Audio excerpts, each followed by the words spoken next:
all is well. We are here, we are here, we are here. Welcome in, y'all. Let me get my life together. Happy Memorial Day for those who are celebrating.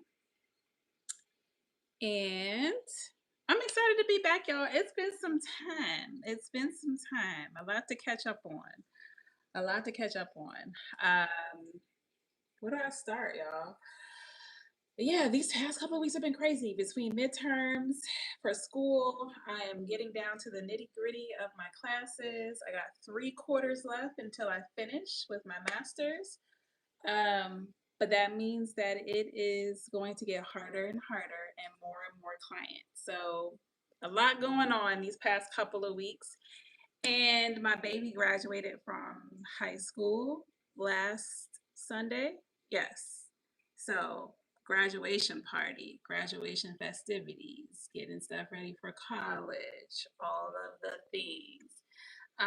So it has been a crazy last couple of weeks. So that's where I've been. If you have been looking for me, I appreciate everyone still watching the channel. So going back and watching old videos, making sure that, hi Mark, welcome in, and making sure to check in with me. I really do appreciate it all as well. Just very, very busy. So I'm glad to be back. I'm glad to jump back into a new topic that you guys polled on, which thank you all for who have voted. Also, my newsletter has been MIA too. That will start back this week too, y'all. My bad. It's been crazy. It's been a crazy few weeks, but we are back on it. So yes, you'll be getting a new newsletter on Wednesday, and this live today talking about the cost of always being strong, which is a common um, conversation that I have, especially when it comes to clients specifically. So I'm glad we're able to like actually dive into this topic. It may be a 2 weeker. We'll see how today goes. I might get through everything. I may not. Because it is very much a robust conversation when it comes to the concept of always thinking that you have to be strong. And yes, there is a matter of resilience, right? That we want to make sure that we have as we navigate life. But there is a point where it becomes like a chronic overwhelm. Um, this feeling or this belief that we have to operate a certain way in order to be successful or in order to be approved by others or in order for us to remain in relationship with others. So there's typically a core belief that's there that may be skewed or distorted in how we think about how we show up around people and around others. So I hope that this live tonight is helpful. Hi, 93 Love. Thank you for coming in and being my moderator. I appreciate you. But yeah, let me know if you guys have any questions about this as we start going through the information. Hi, Kevin. Welcome in.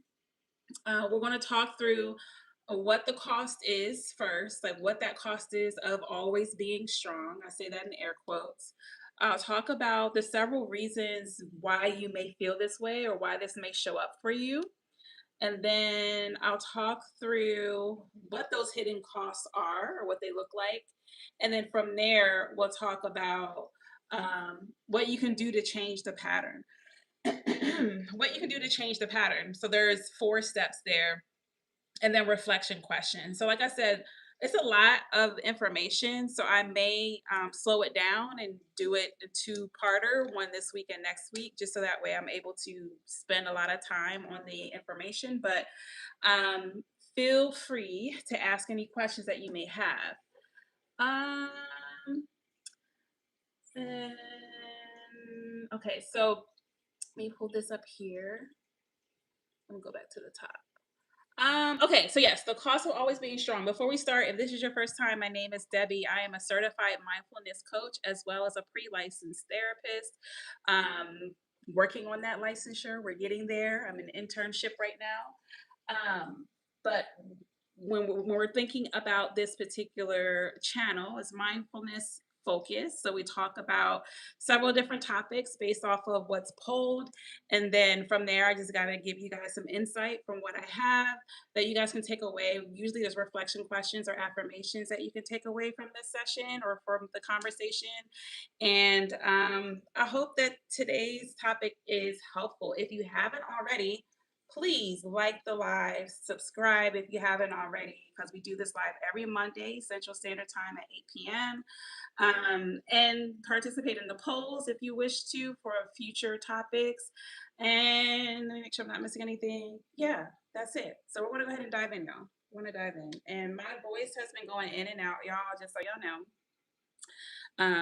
The allergies have been kicking my butt.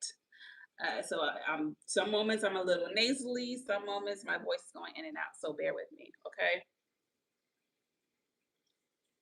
Okay. So the cost of always being strong, and it looks like chronic resilience. Nelly Vera, thank you. So chronic resilience, being the strong one, can become an emotional survival strategy where a person consistently suppresses their needs, emotions, vulnerability, and or exhaustion in order to function or maintain stability. All right. They become so used to holding everything together that asking for help, resting, or even just taking a moment to fall apart if you need to doesn't feel very safe. Okay. So I'll say that again. Chronic resilience, being the strong one, can become an emotional survival strategy where a person consistently suppresses their needs, emotions, vulnerability, or exhaustion in order to function or maintain stability. They become so used to holding everything together that asking for help, resting, or falling apart is basically feels unsafe. All right. So the cost of being strong is really just initially you neglecting self abandonment, right? That's ultimately the cost of always being strong or always feeling like you have to be strong. So self abandonment is the top of that. It may show up in different ways. So I'm going to talk about what those ways look like and so maybe some of the reasons that you may be showing up this way. So that way that gives you a little bit more insight to the actual pattern. Okay. So let's dive in. There are several reasons why you may do this, right? Where you may feel like you have to be strong or you stay in this survival mode, right? The first one would be hyper independence. So, excessive self reliance, often developed from trauma, emotional neglect, or feeling unsafe depending on others. So, you're hyper independent because you have learned or conditioned yourself, or you have been conditioned to feel like depending on others is unsafe. Depending on others is not a possibility or it's a rarity, right? So that would be the first one that comes to mind when thinking about always being strong, having a sense of hyper independence. Um, the second area would be hi, Preppy Turtle. The second one would be parentification. So when someone had to emotionally or practically take on adult responsibilities early in life, right? So whether it be caring for your siblings, caring for your parents, or even just caring for yourself at a very early age where you had to take on a lot of responsibility early, or even just being the oldest sibling where you felt like you were maybe like the second or third parent in a particular family structure. So parentification can show up as a way of, again, conditioning where you have gone through life showing up a certain way, and that's just your common, that's your default state. It's also a part of your identity. You may have the identity of I'm a caretaker, I take care of other people, I'm a nurturer, like all of those things, right? Some people may say I'm an empath or I'm all of these things, and it's like, it's a part of your identity or who you are as a person, right? So yeah, so feeling responsible for everyone else's emotional well-being or having a caretaking identity. Number three, emotional suppression. So minimizing or hiding emotions to stay functional or to appear a certain way. right? You feel like you have to show up a certain way to appear strong, so you suppress your emotions. Okay? Protective perfectionism. So, feeling like things must be handled a certain way to avoid failure, criticism, disappointment, or chaos. Okay, I'll say that again. Feeling like things must be handled a certain way to avoid failure, criticism, disappointment, or chaos. All right, so having to show up to be perfect, Patty, having to be perfect all of the time, and feeling the need to be perfect all of the time, right? Your self worth is tied to um, what you can do for others or how you present yourself, right? So if I'm not able to present myself a certain way, or if I'm not able to do these things for other people, it's tied to how I feel about myself and my actual value or self worth, whether it be to myself or to other people, right?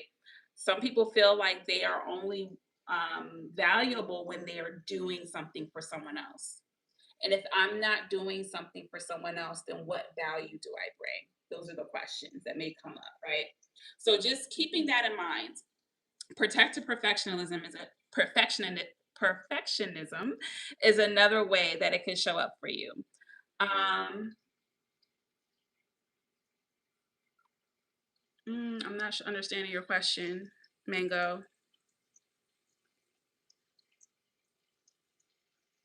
Yeah, that I don't understand your question.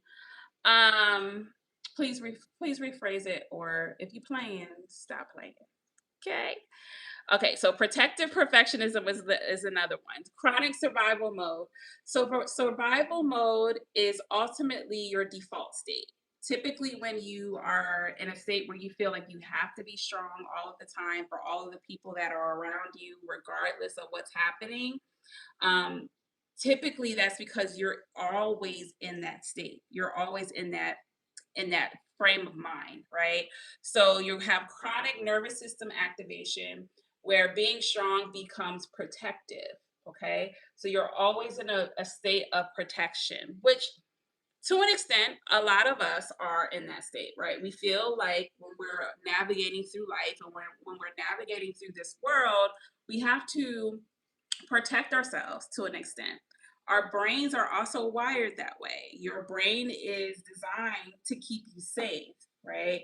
But there is a point where it becomes a heavy weight or overwhelm on your nervous system, to where your nervous system is now also always in that state, which is why you may have, high levels of emotion or no emotion at all.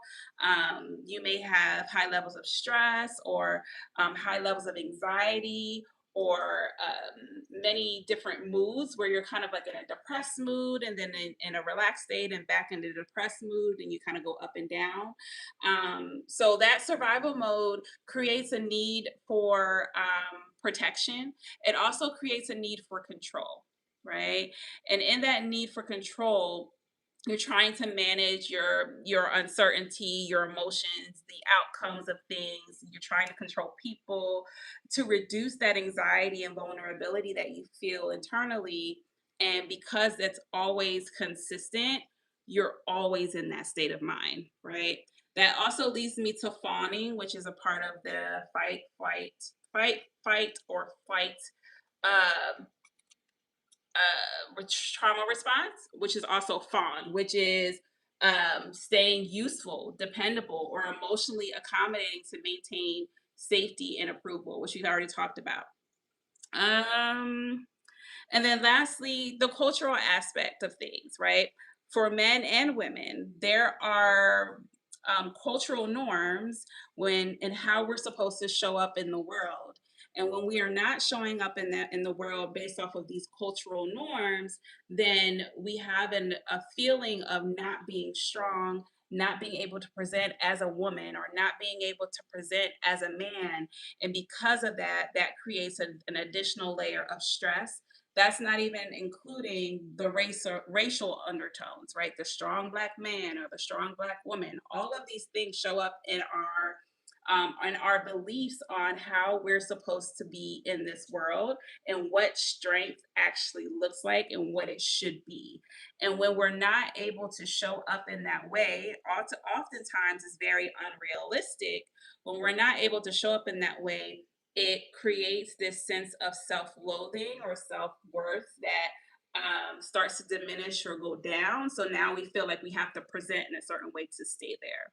Okay.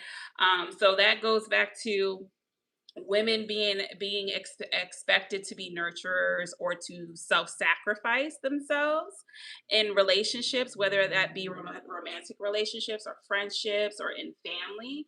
Whereas on the male side, that toxic masculinity, right, where you're expected not to be able not to show emotion. Men don't cry, right? Men don't have feelings, that they are logical thinkers and rational thinkers, and that's all that they have to offer, right? They don't have any emotions, or they're not supposed to express their emotions, right? The matter of providing or resiliency for men, that is supposed to show up, and if they feel like there's at any point in time where they're not able to show up that way, that automatically creates a breakdown mentally, whether it be with depression, or anxiety, stress, or chronic stress. It can show up in many different ways in men and women. And then if you add an additional layer of, identity, whether that be with race or sexuality or disabilities, right? Military status is a big one, especially when it comes to toxic masculinity. So there's so many different aspects culturally that is added on top of the trauma that we've already experienced, that adds this additional layer of us wanting to be strong.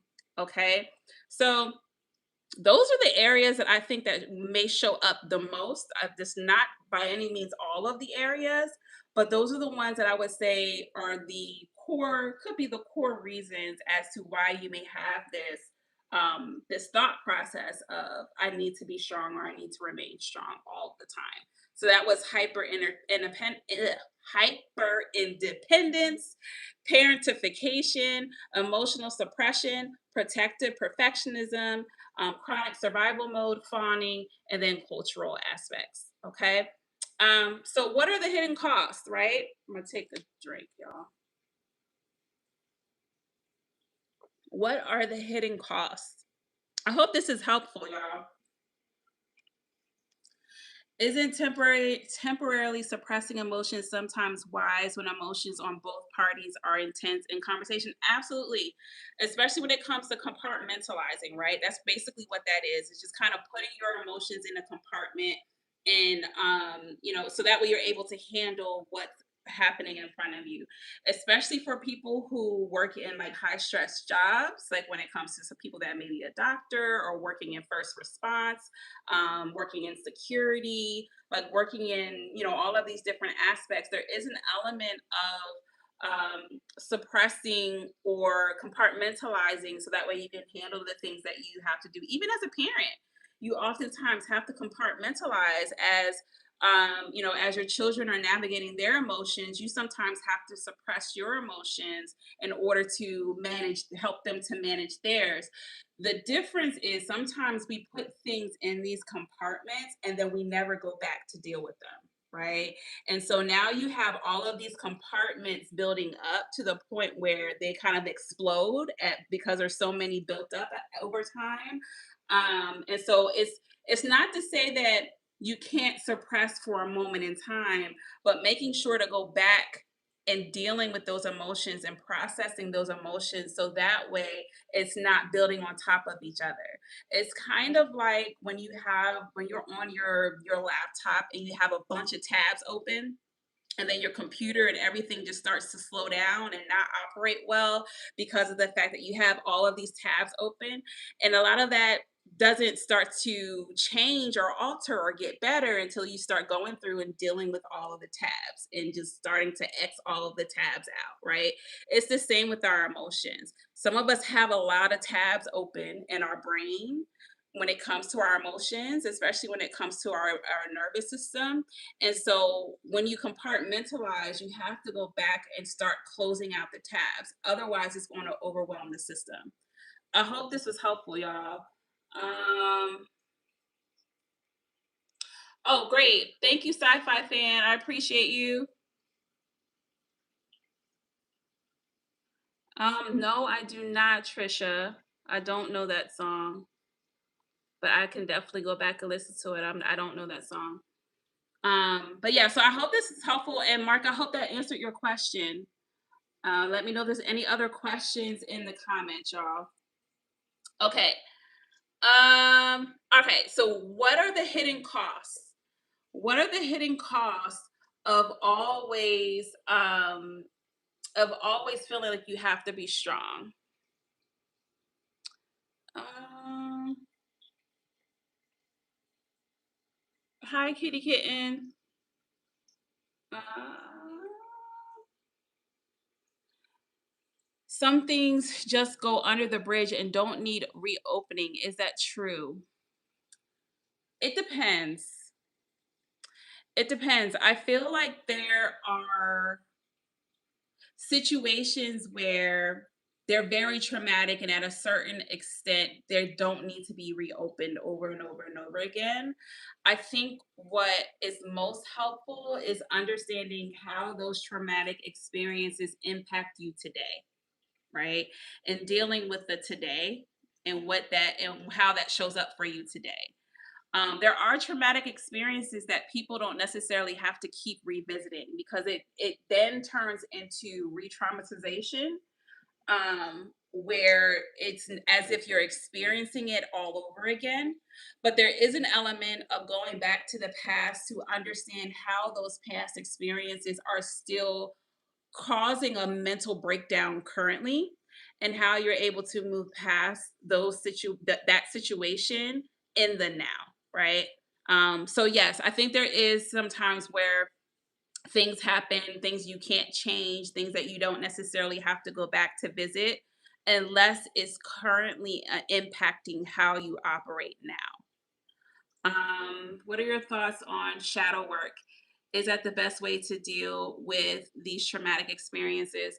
It depends, because what's trauma to you may not be trauma to the next person, right? So, shadow work, one, I hate the name, honestly. I hate the word. Shadow work isn't necessarily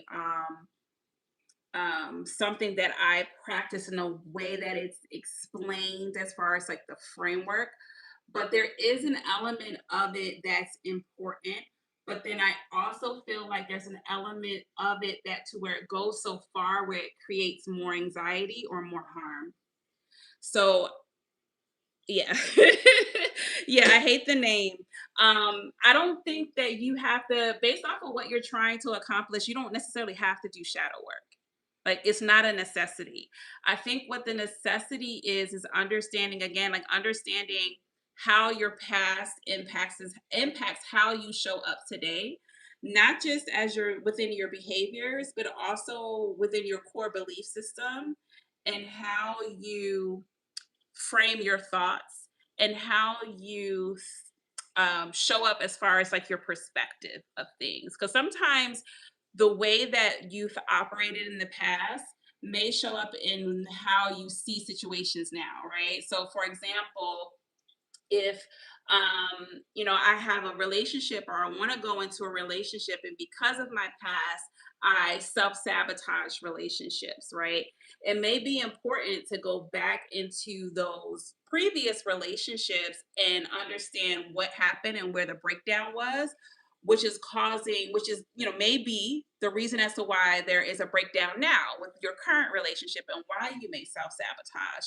So that and in that case, it's important, right? But say if you experience maybe like a sexual assault back when you were in a particular relationship, that may or may not be affecting how you operate now, right? Some people have moved past it, some people have grown and healed from it, and may not need to revisit that in order to understand their now. Does that make sense? Because that's a crazy heart-wrenching, frustrating, um, traumatic experience that may or may not need to be revisited based off of what the person is experiencing now. So it's based off of, you want to think about what you are experiencing now, what it is that you want to alter and change or even just have more understanding of, and then from there make a determination on where you need to go back to. Does that make sense? Um, Hi Diva Style, welcome in. But yeah, so these are all great questions, y'all. But yeah, shadow work, it there's other ways. How would you know if you're doing self-sabotage? That's gonna be a whole nother live, y'all. A whole nother life. But the short answer, yes, it can be subconscious. Yes, it can be subconscious and it can be conscious, right? So self sabotage looks different in different ways. I feel like I might have done a live on self sabotage. If I didn't, that could be one that we can add to the list. But the best way to know and understand if you are self sabotaging is to dive into your current relationships, right? A lot of times it's going to be hard to see if you're self sabotaging. And oftentimes asking people that you feel safe enough to ask, and how you show up in relationships is a good place to start. I think also just thinking about the current status of your relationships. Are your relationships doing well? Are they doing not so well? Are there parts of you that have a lot of internal conflict of, I want this relationship, but my behaviors are doing the opposite, right? So, hey, like I really love this person, but I can't stop cheating on them. Or I really love my family, but I can't stop, lashing out at them, right? So thinking about where there's conflict internally when it comes to your relationships. I hope that makes sense, right? Because ultimately self sabotage is you doing something to that's the opposite of what you really want. Right. So, hey, I really want this relationship. I really want this job. I really want, this friend group. I really want all of these things. But my behaviors and actions, whether they're conscious or subconscious, is doing the opposite. So there's ways that you can see it yourself, but there's also ways that other people that you trust and love may be seeing it also, that may be able to give you insight. But also, therapy can help you get a good understanding and maybe discover things that you may not have noticed before. So yeah, I hope that answers your question. That's the short answer to a very in-depth question. We'll put it that way. Um, okay, y'all. Great questions. I'm going to dive into the hidden costs, but if you have any more questions, please drop them in the comments. And if you haven't already, make sure to like the live. Yeah, it definitely can happen. There's a lot of things that are subconscious that happen that we don't notice. And the way that you're able to really get around that is practicing self-awareness, which comes from reflection and journaling and therapy, getting a good understanding of just you as a person and why you do the things that you do and the behaviors that you take. Awesome. Thank you, Sci-Fi Fan. Okay, so what are the hidden costs? I only listed emotional and physical costs. There's probably a lot more costs, whether it be spiritually and things of that matter. But just for the sake of the live, I want to make sure that I just go through the emotional costs. So, emotional costs, emotional numbness. So you feel nothing. Your system is so overwhelmed, it has nothing to give, right? So that may even lead to depression, extreme feelings of loneliness and sadness, withdrawal. So you may withdraw from people and just things that you like to do, the environments you like to be in. So just emotional numbness in general is a huge indicator of the cost that happens of always wanting to be strong or always wanting to show up strong. Another area would be resentment. You begin to resent the people around you for always thinking you will be strong, even though you somewhat condition them to think that way. That might be an ouch, but it's the truth, right? I'll say that again. Resentment. You begin to resent the people around you for always thinking you will be strong, even though you somewhat condition them to think that way. Okay. That creates more feelings of being unseen, unheard, again, loneliness, withdrawal, feelings of you're the only person experiencing these things, that you are completely alone and that no one understands you, feelings of being misunderstood, right? Heavy levels of resentment. Other emotional costs, anxiety. So you're trying to accomplish an impossible task of always being strong, right? And then over time, that turns into worry, anxiety, and especially when you feel weak or inadequate, and whatever that definition of weakness is, or that definition of being inadequate looks like for you. Once that comes up for you, then that creates high levels of anxiety, high levels of worry, and even frustration within that anxiety. Okay. Other ways it shows up emotionally, high levels of irritability and moodiness. You are just up and down, like everything irritates you, even things that didn't irritate you before. Now all of a sudden everything irritates you. People breathing is irritating. Loud noise is irritating. Like bright lights are irritating. Just everything is irritating to the point where you're moody. Your mood is up and down, and goes away in waves, up and down every day, right? Um, Difficulty receiving support. When people offer their help, you are quick to reject it. No, I'm good. No, I'm straight. I got it. All of those things, right? Difficulty receiving support. Feeling like people only value what you do. That kind of goes back to the resentment, right? Feeling like people only value you for what you can do for them versus valuing you for just you being you. Okay. Difficulty being vulnerable, unable to be vulnerable, even when you know that this person or this space is a safe place to land, right? Now, you may not know 100%, right? But even at a 75%, you may know that this situation, this person, this environment is a safe place to land, but you still have a lot of difficulty being vulnerable with them. Okay. Um, Another space is attracting emotionally dependent people.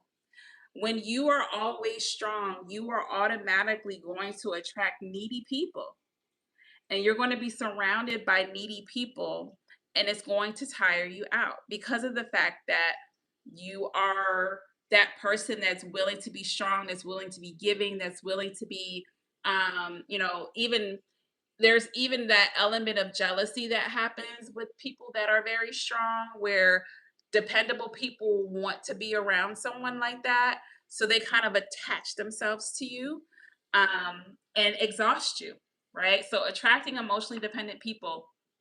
um, and then again, feeling unsupported even when surrounded by others, right? So going back to that resentment aspect of things, you begin to resent people around you for always thinking you are strong, even though you kind of condition them that way.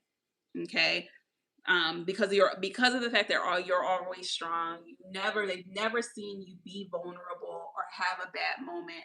And I'm not saying a bad moment to where you had to blow up or be angry or go off on anybody. Just a day where you were like, you know what, I'm not okay today. Today wasn't a good day. I'm struggling a little bit today, right?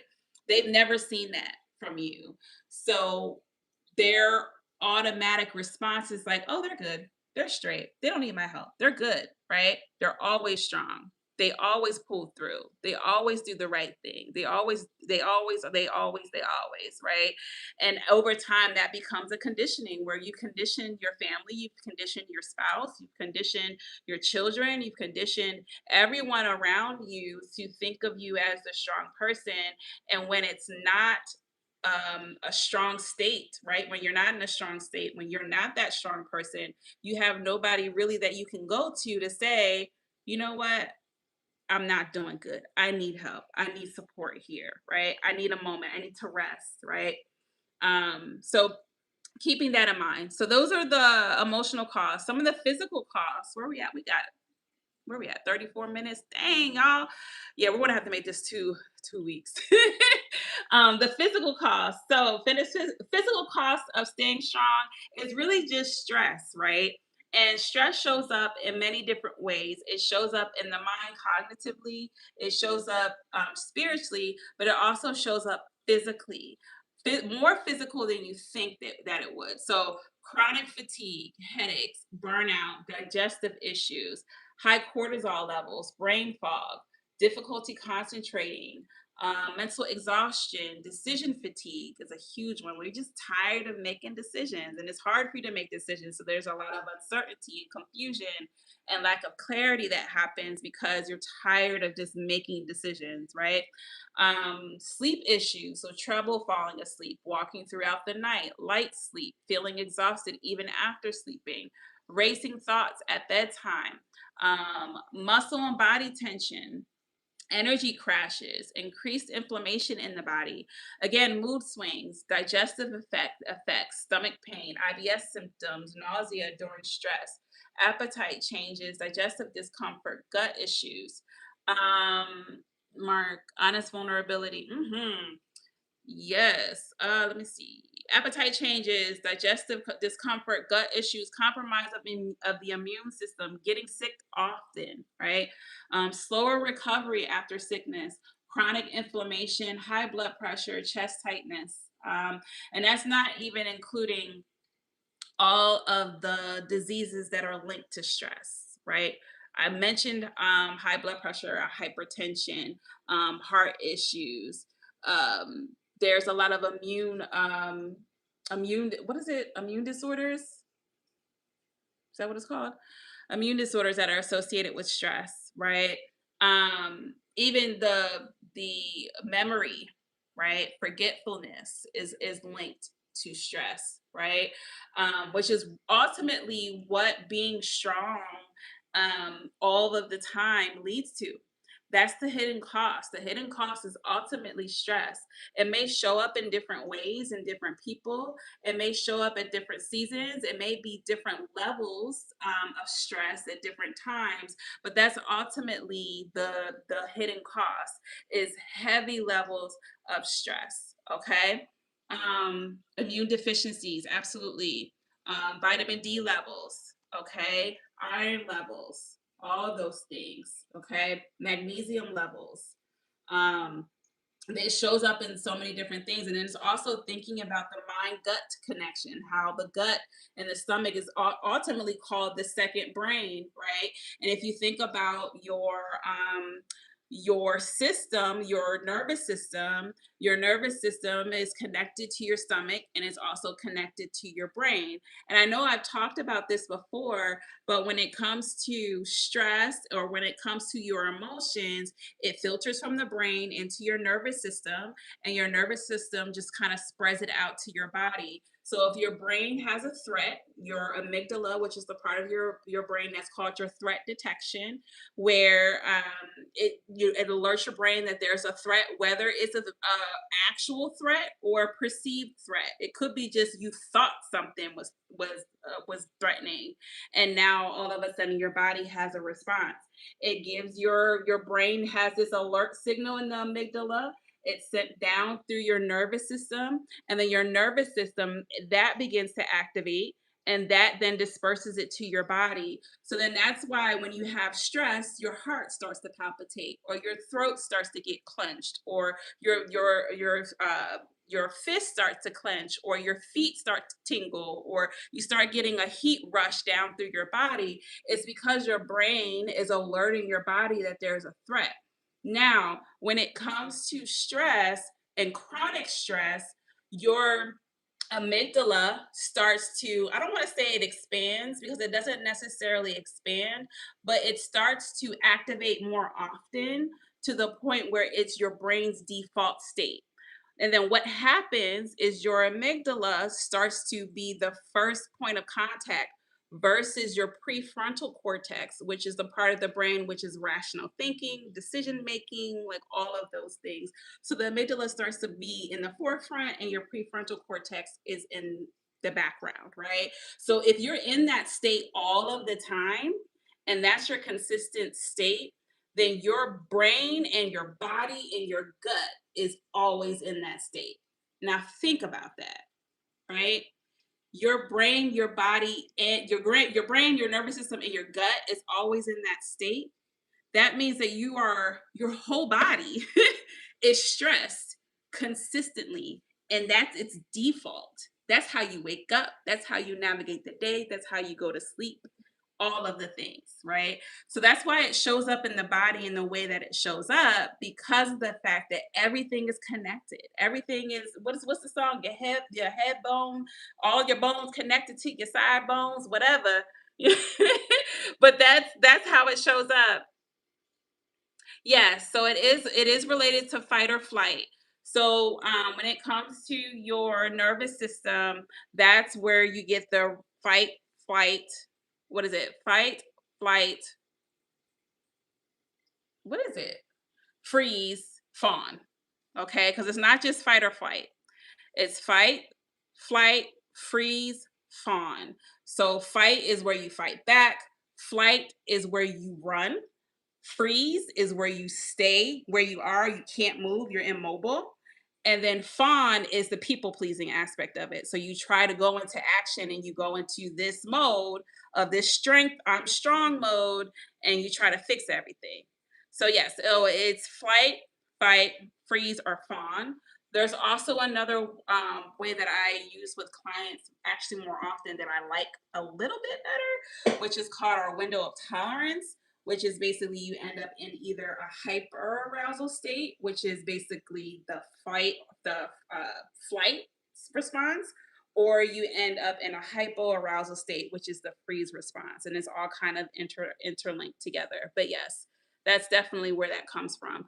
But it's hard to sometimes it's hard to conceptualize that everything is connected together, but it is. And this is why breath work and meditation is so helpful, even prayer, um, and even worship at times when it comes to prayer, why it's so helpful. Even singing, when you sing or when you hum, that activates your vagus nerve, which is the largest nerve in your system, your nervous system, and that is also calming too. So that's why all of that is so important, because of the fact that even though you may not be able to control the emotion, you can control your body with those different elements.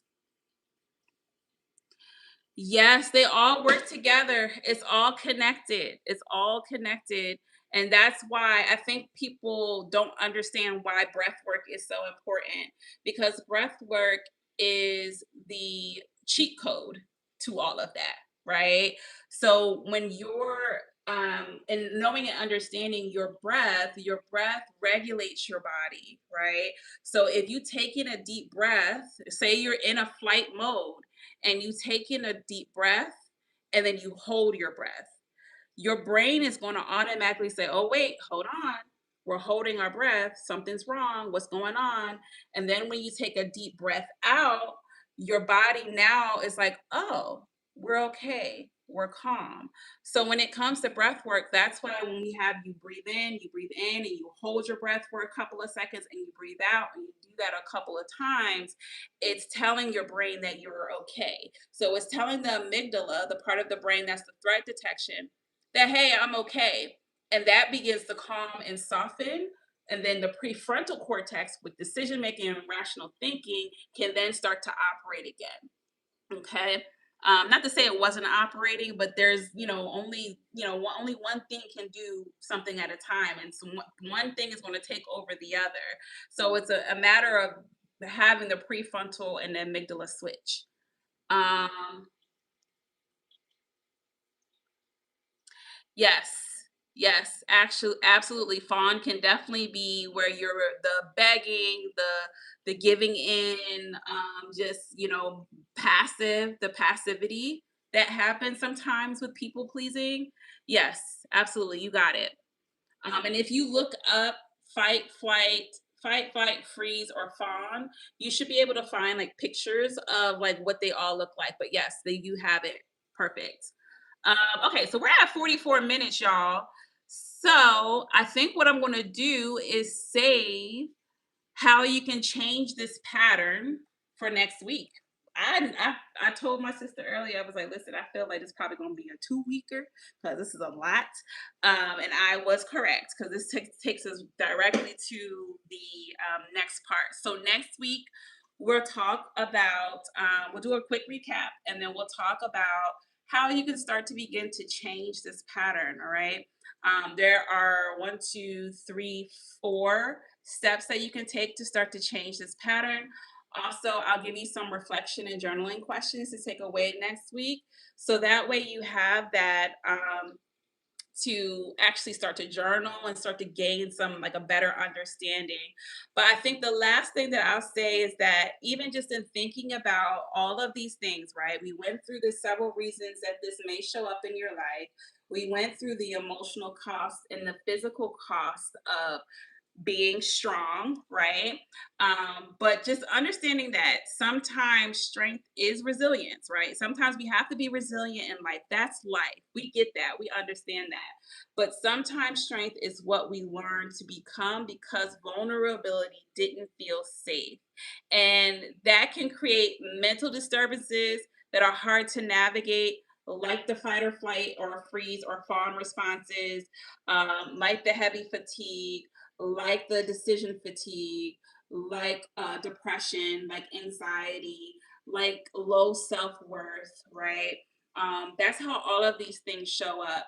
And so this is a hidden, I often feel like this desire to be strong is a hidden uh, gem that people have to tap into and understand because this ideology of, oh, I have to be strong or I have to show up a certain way. And if I don't show up this way, then these horrible things are going to happen, whether they are or not. It's important to highlight and understand because a lot of times our depression, our anxiety, our stress is linked to how we see and view the world. It's based off of our own worldview, and if we're able to shift our worldview, our perspective slightly, just a little bit, right? Sometimes it's just adding a word or taking a word away, right? Those little changes and those little shifts can make all the difference in how we show up, especially when it comes to the strong woman or the strong man or the strong black man, a strong black woman, and all of these things that we navigate through, right? Whether it be culturally or internally. So I hope this is a helpful start. I hope this brings some perspective. If you want to think through these things over the week before we go get into the next time next week, feel free to just think about how being strong shows up for you, right? How is it showing up in your life currently? How is it causing difficulties in managing your emotions, right? Those are just things that you can think about now. And then next week, we can talk about how you can begin to start changing those patterns. Okay, awesome, sci fi fan. Thank you. Awesome. Thank you so much for joining, everybody. If there are any questions, feel free to leave them in the comments. Again, if this is your first time, my name is Debbie. I am a certified mindfulness coach and pre-licensed therapist. Working through and finishing my master's. I got 3 quarters left, y'all. I will be done in March, y'all. I will be done soon. Good night, Diva Style. I'll be done soon. I start internship. Well, I've already did my practicum, so my practicum hours are done, y'all. So I did 250. Actually, it's more than that. 300 hours. 300 hours in working with clients and doing research and observations and all of the things. I got 600 hours left between now and March. So pray for me, y'all. Just pray. My bad. My son was calling me, but I hope y'all can still hear me. But yes, so if you If you have any questions, let me know. If you haven't signed up for the newsletter, make sure to sign up for the newsletter. I will be starting the newsletter back on Wednesday. You can do that at haveninspired.com. If you are in Illinois and looking for a therapist, my link is always in my description, so you can always check me out there. Um, I do events. So if you're looking for a speaker, whether it be virtually or in person, let me know. You can email me at info@haveninspired.com. And let me make sure I'm not missing anything. I think that's pretty much it, y'all. Is it a sign if I'm afraid to ask myself to consider those things about why do I always have to be strong? Is it a sign if you're afraid? A sign of what?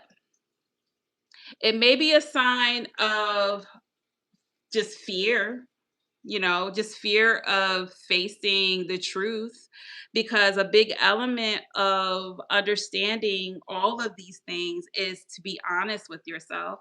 And sometimes being honest with yourself is difficult, because once you're honest, then you have to, not to say that you have to, but there's a part of you that wants to take action on that honesty, and you may not be ready to take action. So, what I would suggest is to pace yourself. This isn't something that you have to fix tomorrow. It's not something that you're going to be able to fix tomorrow, right? It's just a matter of awareness right now, right? The fact that you're here, that you are listening in, and that you have awareness. Maybe that's the step that you had to take for right now. And then maybe tomorrow is, doing some journaling and writing some things down, right? Or maybe that's next week where you're journaling and actually putting things down. It's not easy. I don't think that people I think, especially if this is the way that people have operated all their life. Like I said, this can go back to childhood where, people have been expected to operate a certain way, and to show up a certain way, to be a caretaker, to be strong and resilient. And there's times where even as a child you get butt whoopings. It's like, you better not cry. Well, I mean, you just whoop my behind, I can't cry. Like, there's so many different ways that it can show up for people, and it's not going to be an overnight fix. So I would say, if that's something that you're feeling, where you're feeling fear, the first thing I would say is to be easy on yourself. Be kind to yourself in the process, and to pace yourself and go at a pace that feels comfortable for you, but also having an element of accountability. And just knowing that this is going to be uncomfortable, and growth happens in uncomfortability, right? There's no way that you can grow if everything feels good. Does that make sense? Because even if you think about all of the things that have so much beauty, if you take a diamond and you see how much work goes into creating a diamond, and how much fire and how much processing has to happen to create this beautiful gem of perfection, the same thing goes for us. Like, there's going to be some fire that we're going to have to go through. There's going to be some uncomfortability. There's going to have to be some uncomfortable, uncertain, frustrating moments in order to have growth. But it's all well worth it. And sometimes we feel like our survival mode is comfortable, not because it's actually a good place to be, but just because it's familiar. So I hope that that's helpful. Awesome, awesome. Well, I'm glad that it was helpful, sci-fi fan, and I hope it was helpful for anybody else. Happy tears. I appreciate you too. Thank you so much for joining, y'all. So I'm gonna jump off. I appreciate everyone for joining, and we will pick up next week, 8 p.m. Central Standard Time, right here. We will be finishing talking about the cost of being strong. Bye, y'all.